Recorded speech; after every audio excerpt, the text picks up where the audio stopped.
In the name of God, the most gracious and most merciful, we are going today to talk about systems thinking, which is one of the new trends in management nowadays, and we will talk in or clarify the idea about system thinking by questions and answers. Our first question will be, what is a system? A system is a set of interrelated parts that function as a whole to achieve a common purpose.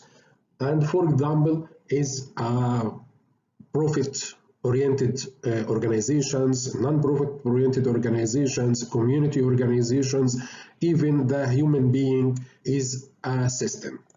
Our second question is, what are subsystems? Subsystems are parts of the systems, for example, organization, automobile, community organization, that such parts depend on one another, and any change in one of the subsystems affect the others. Our third question is, what does synergy mean? Synergy means the whole is greater than the sum of its parts.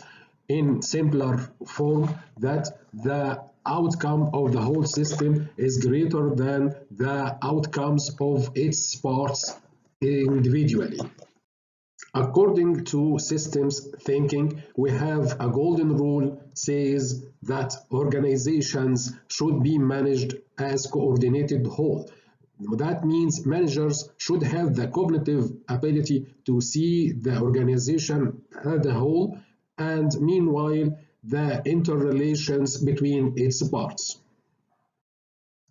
Applying what have been said on the management process, we will find that we have here the environment surround the system composed of inputs such as information, financial, human resources, and we have the organization when the transformation occurs, and we have the outputs such as employee satisfaction, profit, losses, products or services, and we have the feedback. And we can see that the manager should have the ability to observe each component of such a system and the feedbacks and transmission process and the complex and changing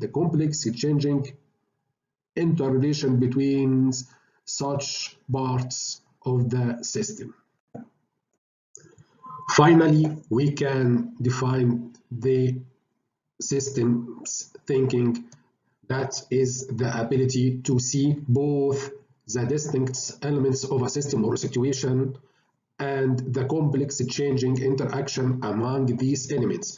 So we have two things: the manager should see or observe the distinct elements of a system and the complex changing interaction between them. In real life, regarding causality, we don't have linear causality. We have circles of causality. To understand it, we have here a system and we have growing action and slowing action. When the growing action affects the system in turn affects the growing action. And this is applied to slowing action will affect the system in turn will affect the slowing action.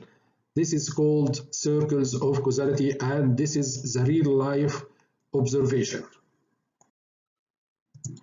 Here we have an example of how the systems thinking operates.